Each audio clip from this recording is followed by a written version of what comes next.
up, everyone? Welcome to part 3 of our NHL Offseason updates. Couple loose ends to tie here. Let's start with Jack Eichel. Yeah. Because we haven't talked about Jack for a while. Yeah, especially after seeing Reinhardt and Ristolainen get traded. Yeah. You would think Eichel's on the move now. Yeah. I could imagine the health situation Yeah. or the surgery situation Yeah. may have kind of slowed things down. Asking price could also be an issue here. Yeah.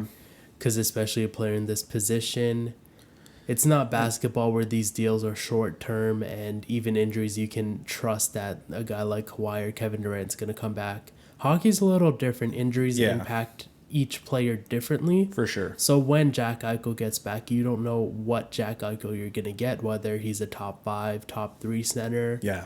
Or whether he's just kind of a fringe first line, second line player. There's potential for either one. Yeah. So paying that $10 million cap hit and giving a star player premium in terms of a trade may be too risky for some franchises. So I think they want more certainty. Yeah. New York Rangers currently seem to be the front runner, but to me, I think it's still open. I have no idea who's going to get this guy. Yeah. And certainly the fact that you mentioned it before with the Risto and Reinhardt deals, it was kind of seen that Philadelphia overpaid for Ristolainen and Florida underpaid for Reinhardt. Yeah. So I think that almost, you can kind of say that it almost balances things out that, if they come and say, oh, well, you paid this much for Ristolainen, well, we only paid this much to get rid of Reinhardt. So it's one of those things that it might be even, but I think that it's just things that complicate Eichel's value still. So obviously, core pieces are going to be going either way, but again, like you said, it's tough to say. No one really knows where he's going either. Even though the Rangers seem like the front runner, that's where all the rumblings are right now. Yeah. It's really anyone's game. Yeah, it's in terms of values, you don't know what to give up right now. Yeah. Some free agents that are still available. It's very surprising for me to see Kyle Palmieri. If I was a GM, I'd be snatching that guy up. Good two-way forward. He can fit anywhere in your top 9, whether that's first, second, or third line. And I thought he was going back to the Islanders. As it seemed like even on the first day of free agency, it seemed like that was almost a done deal. They were just working out terms, and no terms have been worked out. He's still available. So that may be a money thing, and that may be why it's taking so long. Yeah. He may be waiting for an offer from the Islanders and maybe not be listening to calls from other teams. Because, again, if I'm a GM, any NHL team would be enhanced with Kyle Palmieri's play. Oh, for sure. Eric Stahl's another interesting name. A vet, not as big of a name as Palmieri, but still coming off a Stanley Cup run in Montreal. Surprised they didn't pick him up. Surprised Carolina hasn't made a move. Having Jordan Stahl. And the fact that Eric Stahl has such a history there. I thought Montreal would have signed him, especially after losing Corey Perry, who was one of their top targets to bring back. And Philippe Danault. I thought those were all guys that this young core of Nick Suzuki, Cole Caulfield, they liked playing around. Mm-hmm. So I thought they'd be pressured to bring back Stahl quickly, and I mean, we're all over a week out from free agency, and they're still here, or a week out from free agency, and they're still here. So we'll see how that all plays out. What's surprising is it's been quiet, right? I don't hear a lot of guys talking about their availability. One guy you hear a lot about is Kirill Kaprizov. A lot of news here. Minnesota hasn't reached a deal, if you don't know. They're looking for a long-term deal. Bill Guerin is trying to sign him long-term. Kaprizov wants more of a bridge deal, something short-term. 3 to 4 years. So he can cash in. Yeah. Now CSK Moscow has a little third-party action coming in here. Offered him 1 year. I've heard it's at least 8 figures, so 10 plus. I've heard 11.5 for 1 year. Yeah, it's basically Moscow said, here's the rest of our budget. Come play here for a year while you try to figure things out with Minnesota. And even if he goes to Moscow, it doesn't mean he won't come back to Minnesota. So at this point, that may be their best option. I could very well see Kaprizov going to Moscow. And I think September 1st is the deadline he's given them. So that's coming up. That's only a couple weeks away.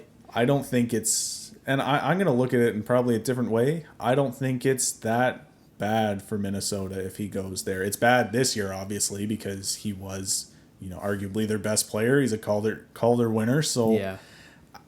But at the same time, too, it may give them the clarity they need that, oh, wow, he's gone. So it just makes it really puts the desperation in there to get him back as quick as possible. Right now, Minnesota needs Kaprizov more than Kaprizov needs Minnesota. But at the same time, as a GM, Guerin can't buy into that. No, he has to do what's best for the franchise as a whole. And in terms of the franchise as a whole, it's better to bring him back for 8 years. But at the same time, Kaprizov is a guy that you got to play ball. You got to give and take here, and it just doesn't seem like there's a whole. But he has the potential to be the best player they've ever had. As of now, it's probably Marian Gaborik. Gaborik, because when Heatley scored 50 in 2007, it was for Ottawa. So didn't really get the same. The guy there. The guy nobody seems to be talking about, Kevin Fiala. Best hands in the league. Best hands in the league, I've been saying since the 2017 Cup run in Nashville. I mean, I think it's really up to Kaprizov what he does, and then Minnesota will focus on Fiala. I don't think anybody's going to snatch him up. Someone's got to check in on him because he's probably having the worst summer of his life. Yeah, it's been really quiet. His former teammate, Uzi Soros, is still available, along with Nolan Patrick. Yeah. So, again, we'll see how all this plays out. I'm not too sure. Again, I think it's just a matter of time and teams agreeing. I don't think it's anything to look into. Other notable RFAs, these guys are off their rookie deals. You have Pettersson. And he came out and said he's not worried. Obviously, he needs to get a deal he likes and he wants to be on a winning team. Yeah. But he says he's not worried. He's letting his agent take care of it. So I think that leans towards something on the short term because Vancouver is so up and down, especially with the moves they've made. They kind of are what they are. Yeah. As of now, they can't really make adjustments, so we'll see what kind of team they're going to be coming into next season, what they can build on. Yeah. Svechnikov, again, Carolina's just sorting some things out. Yeah. They've had a busy free agency, a busy offseason, so they'll have to make some moves to get Svechnikov in there. Mm-hmm. Dahlin, I can imagine all the attention is on Jack Eichel right now, so the Dahlin deal will get done after that. A matter of whether that's long-term or not. I can see it being short-term because he hasn't lived up to his potential yet. Yeah. I think that would be best. Bradykachuk, that one's a little tough. He's kind of the face of the franchise in Ottawa. But long-term, I think if he gets a contract now, he'll be underpaid in the long term. So for him, all these guys, especially at their age, being between 20 to 22, you want to sign a bridge deal there. Yeah, a bridge deal. Now, Quinn Hughes. This one's interesting. You see Heiskanen kick off the market for these young defensemen. Yeah, coming out of their rookie deals. Yeah, he gets a little over $8 million for the next 8 years, which to me is a very friendly contract. Yep. Because he signed what he's worth now, but what he's worth now isn't going to be what he's worth in 8 years. I think he's going to be worth a lot more. That's where I find it to be friendly. And the same for Cale Makar. $9 million for a guy who can and likely will be the best defenseman, at least offensively, in the NHL. Yeah. Only getting paid $9 million when you have guys like Carlson and Doughty in the 11s. Yeah. So what does that mean for Quinn Hughes? Because I think he's in this threshold. Oh, for sure. Does that mean he gets... I don't think he gets any lower than 8. It's got to be. But I don't think he gets over 9 now because Makar's a better defenseman. Yeah, so Makar kind of capped it out for him. I could very well see him getting maybe 8.5, so he's just ahead of Heiskanen. Yep. But it's going to be in and around that range. Maybe not for 8 years. I think it's going to be a lot shorter than that. Now, with the situation in Vancouver, maybe if he goes short term, that's how you get him under 8. Yeah. But outside of that, it's likely going to be an $8 to $9 million deal. Some other signings that have happened. Yep. Ilya Sorokin with the Islanders, their backup. You would think maybe he passes Varlamov. We'll see. It's a 2x1. Mm-hmm. Adam Pelech, great contract. Yeah, 8 years. Part of my personal favorite defensive pairing in the Pulock and Pelech pairing for the next 8 years. Yeah. 5.75. Now, Carter Hart. Yeah. I don't think you're a fan of him. I like him. He signs for the next 3 years, almost $4 million. What do you think? I want to be a fan of Carter Hart. Yeah. And that's the thing. It's when they went on that during the bubble, when they were one of the best teams in the Eastern Conference. Yep. He was a big reason for that. He had a great year. Mm-hmm. The issue is he had a down year, and it's pretty typical to what Philadelphia does. They're kind of every other year they're good. And I would say Philadelphia as a whole had a down year. I like this contract that they didn't lock him up for long term. Yeah. They're paying him under $4 million. Yep. It's 3.98 over 3 years. So I look at that as this is very much a show me contract. Oh, for sure. Show me what you can do. Yeah. Show me that you can be the guy that we have kind of invested our time into and that we drafted, and like maybe he can get there, but at the same time, I don't know. I don't really know what to think of this Philadelphia team. So this reminds me a lot of Tampa Bay when they signed Vasilevsky. Yeah. There was a point in time where he was only getting paid a little over I think it was around $3.5 million. Yeah. Then he ended up being the best goalie in the world. Carter Hart has that potential. Oh, yeah. And if he ends up being the best goalie in the world come year 3 of this contract, he's going to cash out huge. Yeah, he's going to cash out. So I think this is a good contract for both teams because he is a starter in the NHL. He also gets that 3-year security that if it doesn't work out, you know what? I'm still getting almost $4 million a year for the next 3 years. Yep. My issue for Philadelphia is their backup goalie in Martin Jones. Carter Hart is still young. Yeah. And I think he needs a little more security in a backup than, again, Martin Jones. We'll see how that all plays out. I mean, his last backup was Brian Elliott, so, I mean, but not really much of an upgrade there. Yeah, I think they need more in terms of a backup. Now, Anaheim, surprising leading scorer, Matt Contoir. Yeah. I'm laughing because he was their leading scorer playing about 15 minutes a game. Yeah, Anaheim needs some love in the offensive department. It's coming. They're young. Yeah. He signs a short-term deal. I thought it would have been shorter, another maybe 1-year deal so he could cash in next year, but he signs for 2 years, a little over $2 million. I like that contract. It's a good contract. And as Anaheim continues to develop, he'll be a big part of it. Yep. Samsonov signs $2 million for 1 year. Again, another show-me deal. These young goalies weren't as hot as they were when they came into the league. Yeah. Outside of Igor Shesterkin. Yeah. Who signs for the next 4 years, a little over 5.6. I think that's a great contract for the Rangers. Now they just have to figure out a backup situation. Yeah. Because I don't think Gorgiev's sticking around. I think he wants to be a starter. Yeah, he's requested a trade, so. Yep.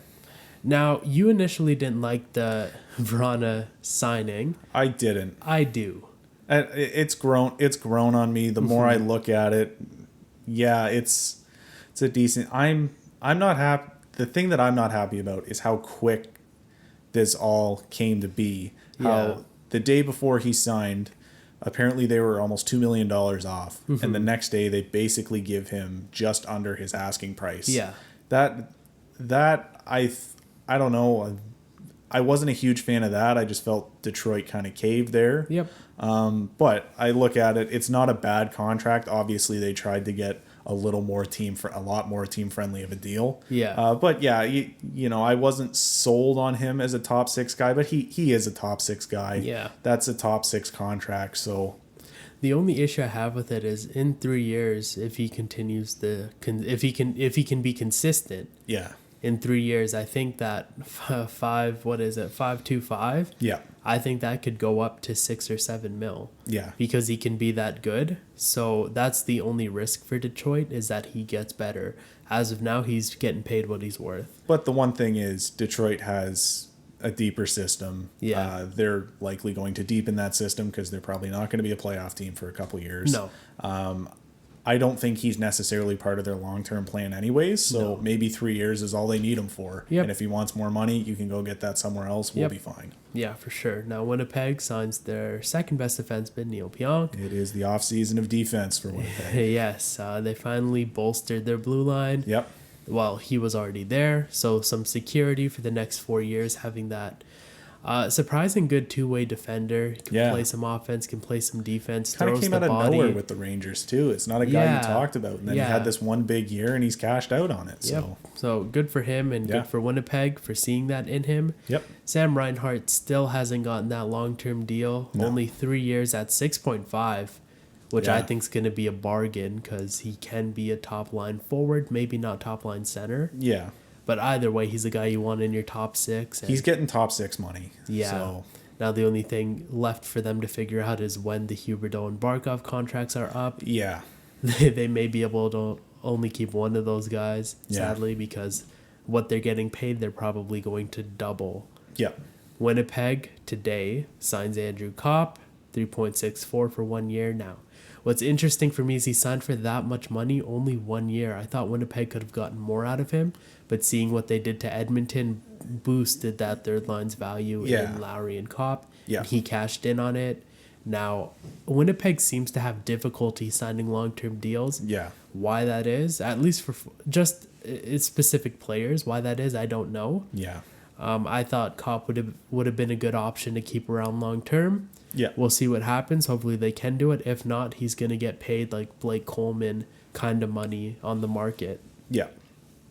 Final extension. Darnell Nurse falls in line with these big defensive contract for the next 8 years. He's extended, getting paid $9.25 as the 22 season or the 22-23 season starts. Yeah.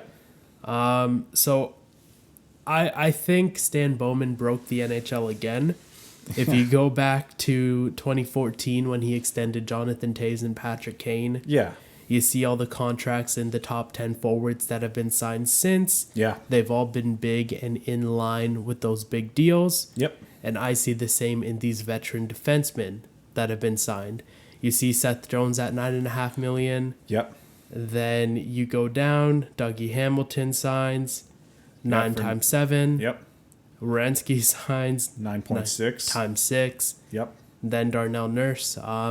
There seems to be a trend. If that's the market, that's the cap. It's going to be tough to bring in these top line defensemen. Yeah. We talked about it with Cale Makar and Miro Heiskanen kind of setting the market for those contracts out of the rookie deal.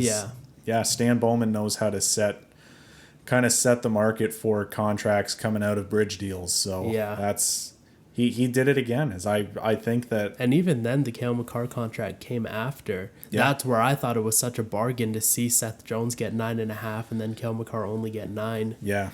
And it's crazy, but I guess they're anticipating a cap raise once we come out of the pandemic. All the finances, I'm not sure how it's going to work out because we're still in a flat cap, so the salary cap doesn't increase. How this is all going to work out in the future and in future defensive contracts and just contracts in general. It'll be interesting to see what teams do because there's only so much money to go around. Having Seattle comes in does spread the floor, though, because they picked up 30 players. Making it a little easier for some teams to maneuver. I think as the flat cap kind of eases out over the next few years, I think a lot of teams are going to be flirting with the salary cap in hopes that it's going to extend, that they can bring in more pieces after that. But it is going to be you're going to see a lot of teams that you typically wouldn't think should be, almost at the salary cap. I think you're going to see that with a lot of these teams moving forward. And with that, that'll do it for part 3 of our NHL Offseason update. Thanks for watching. If you liked the video, give it a like down below. Subscribe so you don't miss any of our other uploads. Comment down below of what you think of these deals and what you think of the offseason so far. And with that, we'll see you in the next video. Peace.